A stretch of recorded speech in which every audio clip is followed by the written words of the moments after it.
Hello everyone, you have seen the thumbnail so you know what's going on here and you want to know details.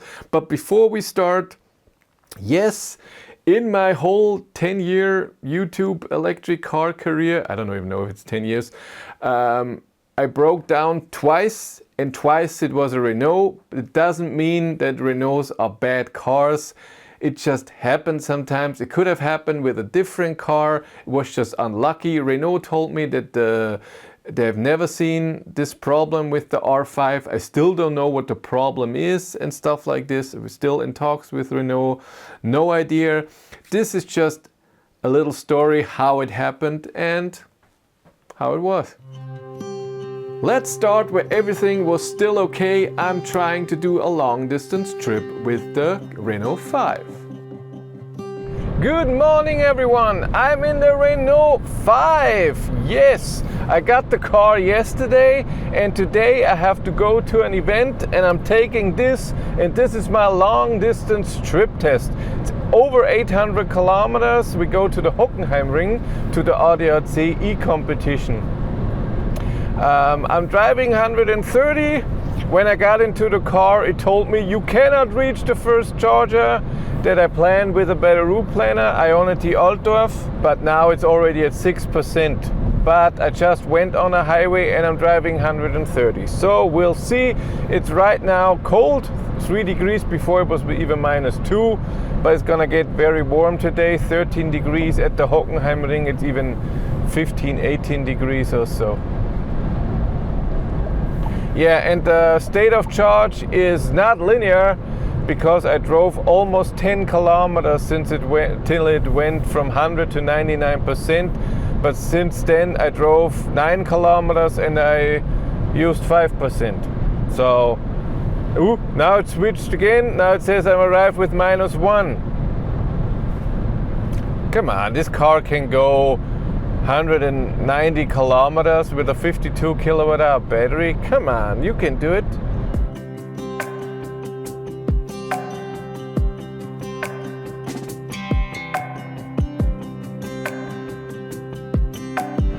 So I drove around 100 kilometers, 103, used 51% so far, have 119 kilometers range, but it goes down quick. Average consumption 24.5 kilowatt hours per 100 kilometers. I have 83 kilometers to go. It jumped around with how much state of charge I will arrive the whole time. 4, 3, 2, -1, -2, 0.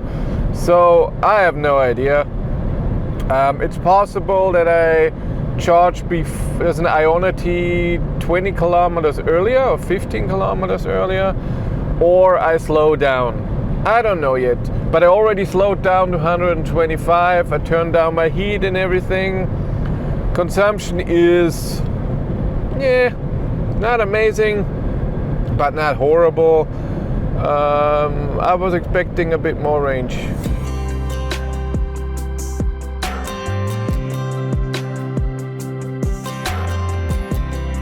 I arrived here with 10%. It got up in the end. Now I'm getting 84 kilowatt. I have to check where I have to go and where I have to charge to. It was 185 kilometers, average consumption 23.8. So the drive was actually okay, but with Google Maps not knowing with what state of charge I arrived, it's a bit annoying because you slow down and then the state of charge on arrival goes up, up and up. Yeah, but most of the time I drove 130, 125. One for a few seconds, 120. And there was only one speed limit with 110 and one construction zone. No, 2. But I'm only charging to 49% and then we go on.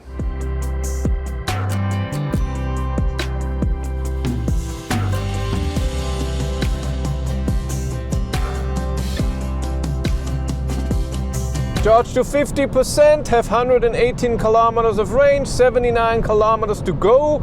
And today we're taking a different trip. Usually I go on and then direction of Hof. Today it's different. In 1.5 kilometers we already go off. Oh, so different. It still thinks I arrive with 10%, but we've seen that in the first leg. Don't trust it at all.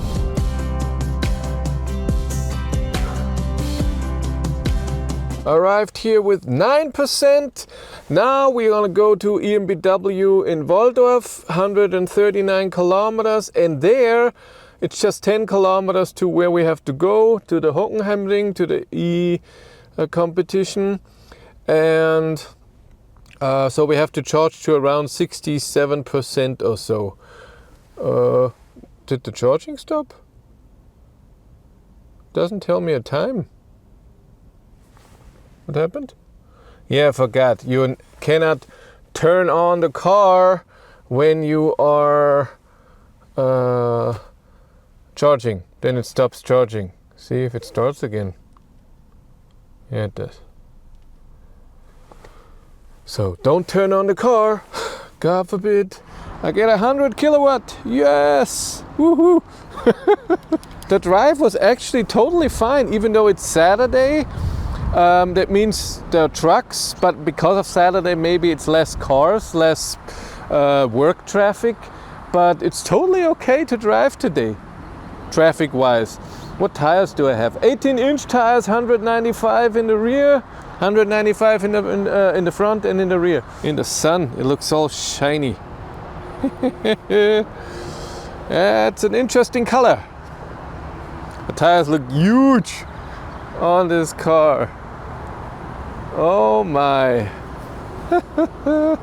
If you want to charge for free, the easiest thing to do is use N-Charge. N-Charge is an app, you install it on your phone, and when you are at a charger, you rate the charger. You tell N-Charge if there's any problems or other information. Can you get food? Is there a toilet and stuff like this? And you get kilometers and stars for this. And these you can exchange for charging credit.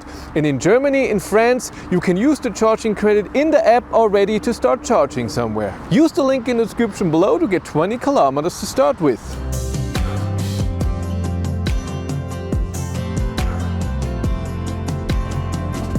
I charged to 71% because it only shows 154 kilometers of range and I have 137 kilometers to go, so 17 kilometers of safety.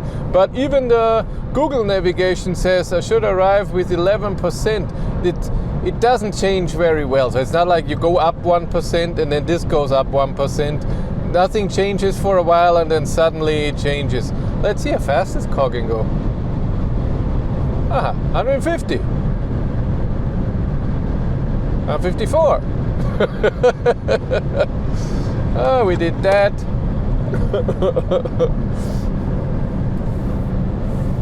Yeah, so try to arrive there with 10%. There we charge to, I think, 50% or so. And if you want to know what's happening behind the scenes, I started vlogging on my third channel, Behind the Battery. So everything that happens around the car, or if I get new info about something, really awesome. Subscribe and watch.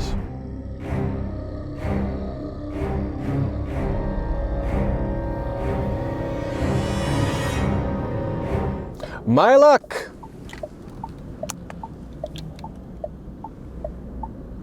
I'm stranded on the highway. I was driving 130 on this 3-lane, very busy highway. And then suddenly I couldn't accelerate anymore. I got slower and slower and slower, put on the hazards, rolled out here. Now it says failure, electric motor and brake system. So they're gonna come in the next hour, hour and a half, drive this car to a station and hopefully get me somehow to get home. I don't know how. Maybe a car or a rental car or something. Oh my God. There we are, waiting for the guy to pick me up outside of the car. Yeah. I don't know what's wrong with you. Maybe it's just a fuse and they can fix it in a minute. I don't know how to get home. I don't know how to get all of my stuff home. Is the car now gone and I don't have a press car for 2 weeks? If they give me a rental, how do I bring back the rental and all of this? Oh my God. So the guy who's gonna pick me up, pick the car up, called me. Very nice of him. The whole thing experience, I have to say, is really nice. So he sent me a link before, the assistance manager, and I could just say this is my current location, and then they know where the car is. I got the VIN, who is it registered to and everything. They know everything about the car, and then of course they have my number. He called me, he's gonna be here in 25 minutes. And then we'll see what's gonna happen. The car is in neutral. When I do the parking brake, when I take it out, it rolls. So it's easy to get on the tow thing. That's good.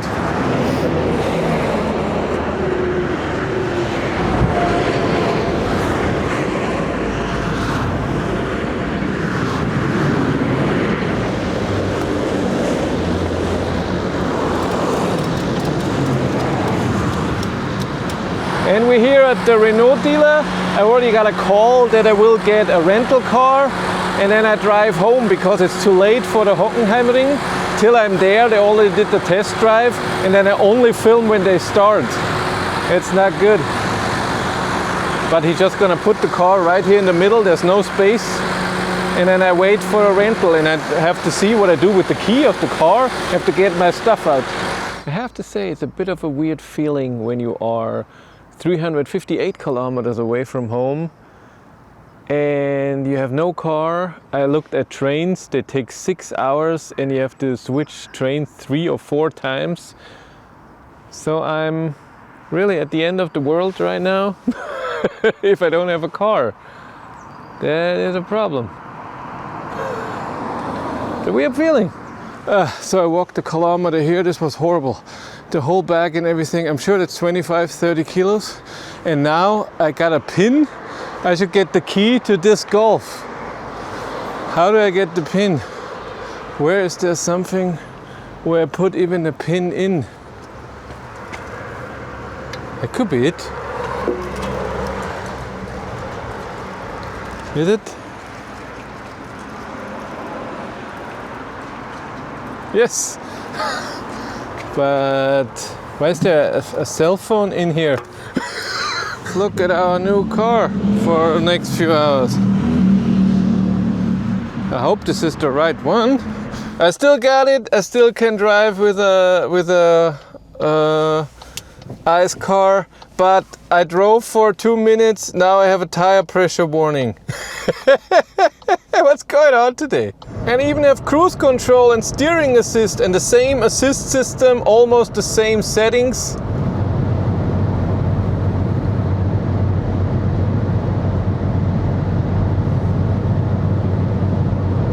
I have to say, after 74 minutes of driving, the motor sound gets a bit annoying. Every time, the whole time, it's not revving high. We had almost 3,000 RPM.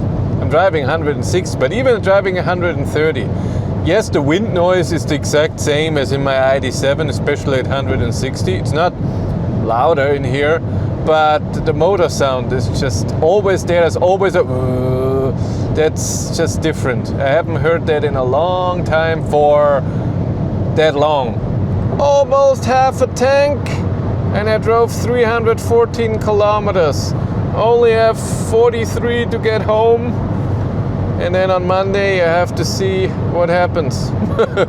So what happens to the R5? What happens? Do I get a different car? I have no idea. I got home, then through the next days I was in contact with Renault. They told me that they will get the car. I will not get the same car. I can return the rental car, and then I will get a different R5 at the end of March. I don't know exactly what happened to the car. Renault told me they will try to find out.